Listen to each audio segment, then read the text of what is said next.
이번 주제는 김열수 한국군사문제연구원 안보전략실장도 함께합니다. 어서 오십시오. 네, 안녕하세요. 예, 그 상호관세 유예 기간이 8일로 이제 종료가 됩니다. 미국의 압박이 계속 거세지고 있는데 베선트 재무장관이라든가 최근의 압박은 역시 트럼프 대통령이 직접 4일까지 아마 각국에 서한을 보내서 상호관세율을 확정할 수 있을 것이다라는 말까지 나왔습니다. 예.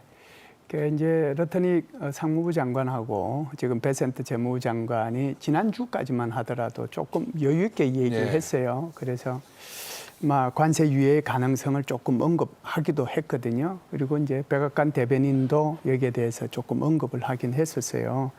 그러면서도 이제 결정은 트럼프 대통령한테 이렇게 있다라고 얘기를 했습니다. 그런데 이제 엊그제 베센트 재무부 장관이 한 얘기가 한 100개국, 그러니까 전 세계가 유엔 회원국이 192나라 되니까 대충 한 200개국, 그중에 이제 미국으로 수출한 나라는 200국이 다 하는 건 아니니까 그중에 이제 한 100개국 정도는 아주 미미하게 수출입이 이루어지고 있으니까 그 나라들은 그냥 기본 관세, 그러니까 보편 관세죠. 그 10%만 하겠다. 그러니까 이제 중요한 것이 57개국이거든요. 그러니까 유럽연합을 포함한 57개국인데 여기에 지금 협상이 타결된 국가가 공식적으로는 두 나라지 않습니까? 영국하고 베트남, 나머지 국가들은 다 안 돼 있거든요. 그래서 이렇게 좀 말미를 주고 그랬었는데 트럼프 대통령이 여기 아주 결정타를 날렸습니다. 그래서 절대로 연장은 없다. 그래서 4일까지, 4일부터 이렇게 서한을 보내겠다. 이제 며칠, 오늘이 4일이잖아요. 네. 독립기념일이고. 그래서 일부러 독립기념일자를 택해가지고 편지를 보내겠다라고 얘기하는 게 아닌가. 압박이 이제 좀 더 세지고 있다. 이렇게 볼 수 있습니다. 90일이 생각보다 빨리 지나가 버렸습니다. 너무나 빨리 지나갔고 해서 사실 협상을 하는 국가들 입장에서는 미처 뭘 대비할 틈도 없었을 정도인데 전까지만 해도 유예가 될 가능성이 조금은 보였는데 일단 트럼프 대통령이 이걸 일축했기 때문에 앞으로의 상황은 좀 어떻다고 예단할 수 있을까요? 그래서 이제 재무부 장관 같은 경우에도 이게 연장 가능성이 있느냐 이렇게 물어봤을 때 그냥 대답은 안 했어요. 대답을 안 하면서 사례를 하나 꺼내던 게 있거든요. 그게 바로 일본 사례입니다. 그래서 일본 같은 경우에가 이제 20일 날 그 참의원 선거, 그냥 흔히 얘기하는 상원의원 선거가 계획이 돼 있단 말이죠. 그래서 아마 일본은 본격적인 이제 이렇게 합의가 이루어지려고 하면 이런 참의원 선거가 끝난 뒤에 되지 않겠느냐. 그 얘기를 했다는 것은 일단 7월 9일이 지나가는 거잖아요. 그런 것을 보면은 조금 이제 어떻게 보면은 말미를 좀 줬다. 이렇게 이제 볼 수는 있는데 아마 트럼프 대통령이 이걸 이제 어떻게 할 것인지 하는 것은 트럼프 대통령한테 달려 있다라고 생각을 합니다. 트럼프 대통령 스스로는 계속해서 이제 언론으로부터 시달리고 있는 것이 타코잖아요. 트럼프 always chickens out. 그러니까 언제나 이제 도망간다는 이제 그런 얘기거든요. 그 얘기 또 들을 수 있단 말이죠. 그래서 이게 오히려 이성적으로 지금 베센트 장관이나 러터닉 상무장관이 얘기하는 것처럼 이성적으로 판단하고 또 유예하는 것보다는 오히려 감정적 대응이 이렇게 나올 가능성이 더 있을 수도 있겠다 이런 생각은 합니다. 예. 수많은 국가들이 협상을 하고 있습니다만 김열수 실장님 짚어주신 대로 이 합의를 이끌어낸 국가가 두 개입니다. 영국에 이어서 이번에 베트남이 상호관세 합의를 해내긴 했습니다. 네. 두 번째 국가인데요. 그 결과는 거의 그렇게 좋진 않습니다. 미국이 실익을 다 가져갔다. 이렇게 표현할 수 있을 것 같아요.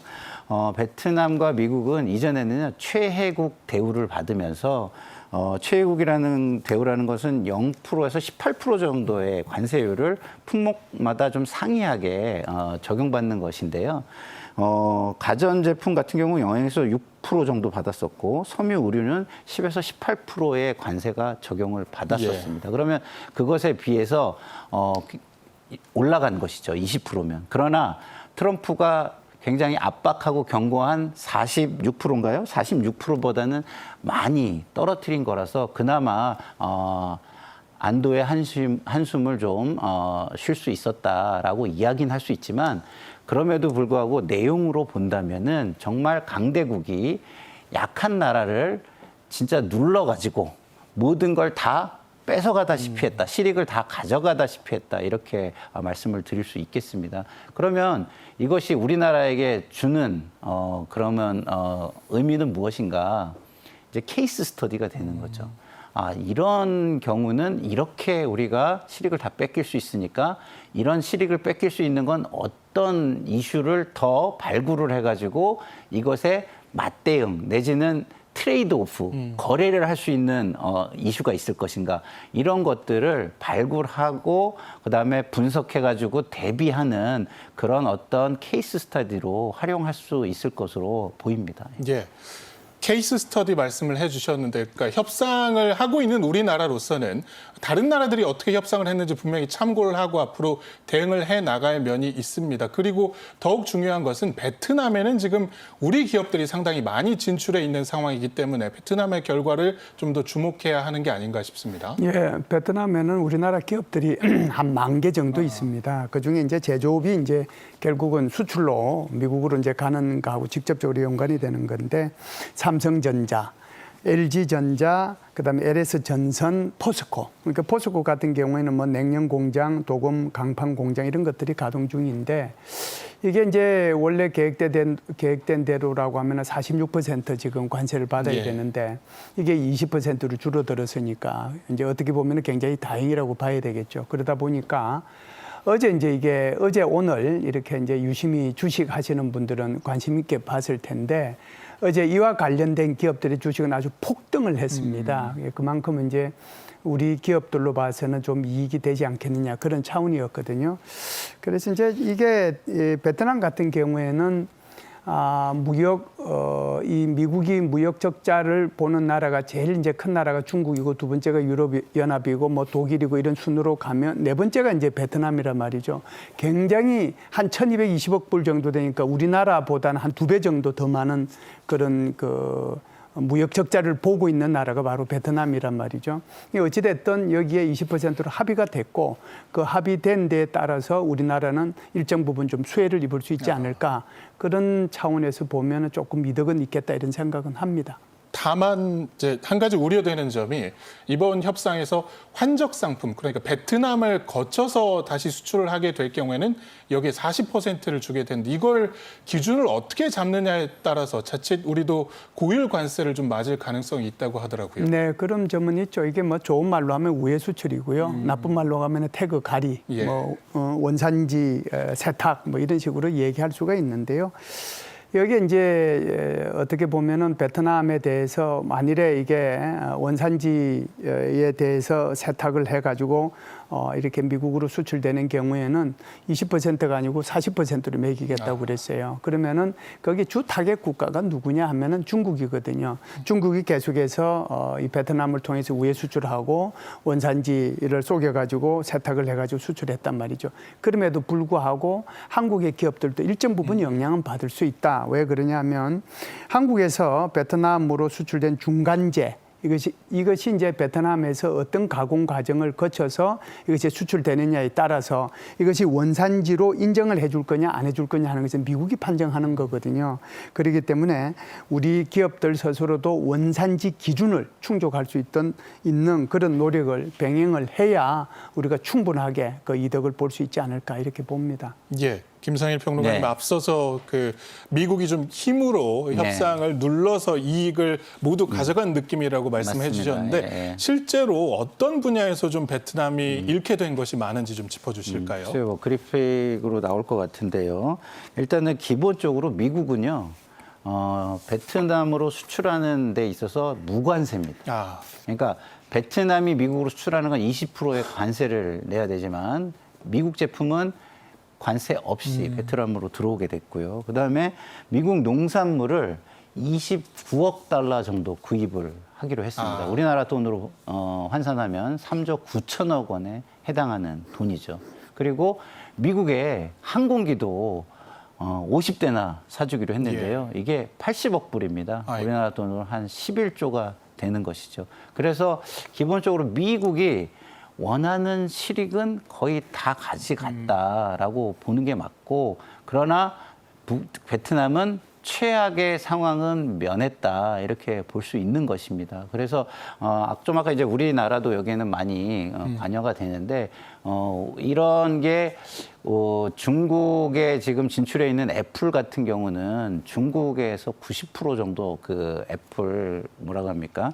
그 스마트폰을 이제 만드는데 우리도 스마트폰을 한 절반 정도 베트남에서 만든다고 해요. 그러면 이제 아까 말씀하신 것처럼 이게 환적이라든가 중국 제품에 대해서는 고관세를 붙이겠다는 거 아니에요. 그러면은 우리는 베트남에서 절반 정도 지금 만들고 있기 때문에 상대적으로 그런 부분에 대해서는 우리에게도 불행 중 다행인 면이 좀 있는 것이죠.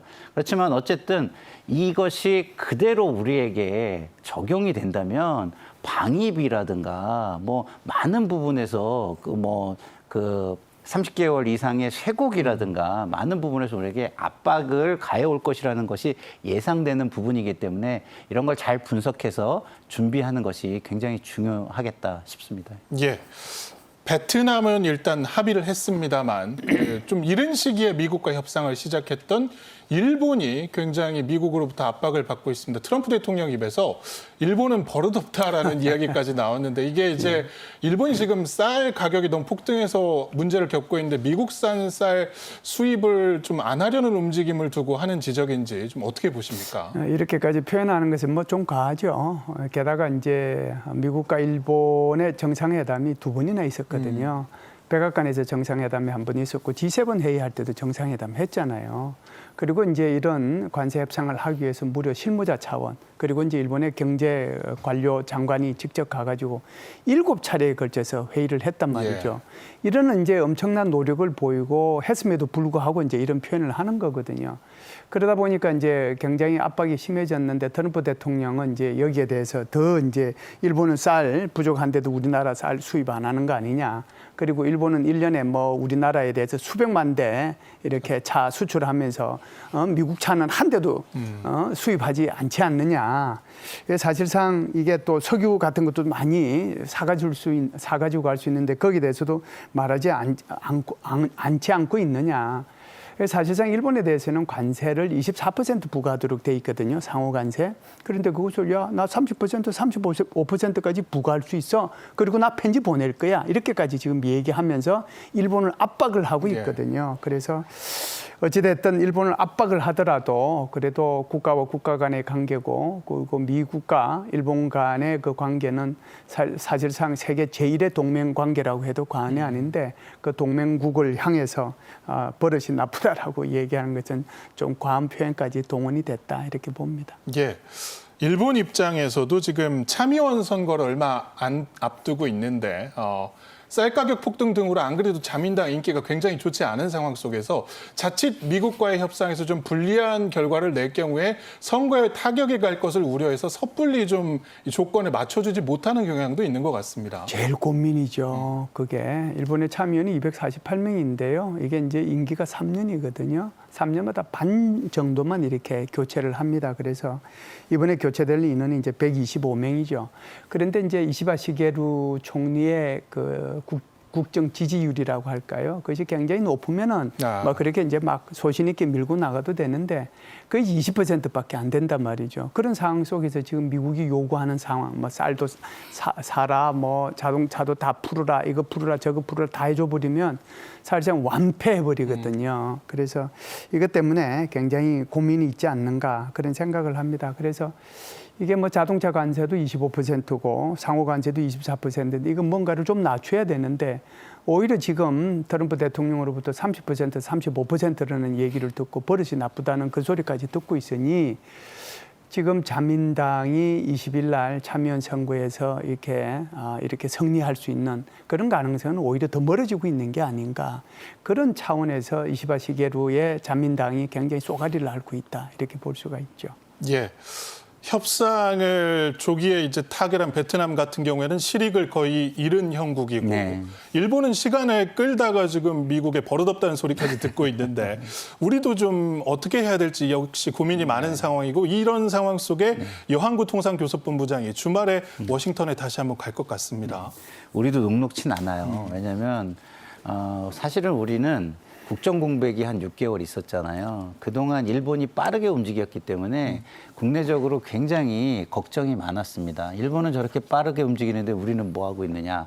그런데 오히려 조금 이 관계부처들은 안심을 한 게 이게 늦은 게 아닌 게 돼버렸습니다. 일본의 모습을 보니까 빨리 해봐야 소용이 없네 트럼프는 이렇게 된 거예요. 그래서 지금은 어떤 트럼프가 정말로 그러면은 유효하게 어떤 이야기를 듣는 사람 네트워크는 어디인가? 관심 있는 분야는 어디인가 이런 걸 잘 발굴해가지고 정말 그 협상의 레버리지로 치고 들어가야지만 이 협상이 가능하다라는 걸 우리가 지금 알게 된 것이죠. 그래서 시기적으로 빨리 했네, 무언가를 뭐 우호적으로 뭐 많이 갖다 바쳤네 이런 거는 큰 의미가 없다라는 것을 지금 알게 된 것은 다행이고요. 그렇지만 베트남이나 일본에 대해서 하는 걸 보면은 웬간한 거 가지고는 이 이빨도 잘 들어가지 않을 것이다라는 걸 보여주기 때문에 여한고 본부장이 이런저런 트레이드오프, 아까 얘기할 수 있는 거래를 할 수 있는 이슈들을 많이 발굴하기 위해서 노력하고 있는 것으로 보입니다. 예, 뭐 조선이라든가 에너지 협력이라든가 우리가 가진 카드들 적극 활용하기를 바랍니다. 미국과 협상에 집중하는 한편 정부는 수출 다변화 전략도 함께 추진하고 있습니다. 이재명 대통령도 기자회견에서 이 부분 언급했는데요. 직접 들어보시죠. 한미 정상회담이든 뭐 한일 회담이든 또는 한중 회담이든 뭐 기회가 되면 저는 많이들 만나 보려고 합니다. 지금 대한민국 경제 성장 발전은 사실 이제 무역으로 국제 거래를 통해서 해왔다고 해도 과언이 아니죠. 그런데 지금 시장이 좀 편중되는 바람에 어려움을 좀 겪고 있습니다. 또 시장도 좀 다변화해야 되기 때문에 그러려면 외교 역량이 매우 중요한 것 같아요.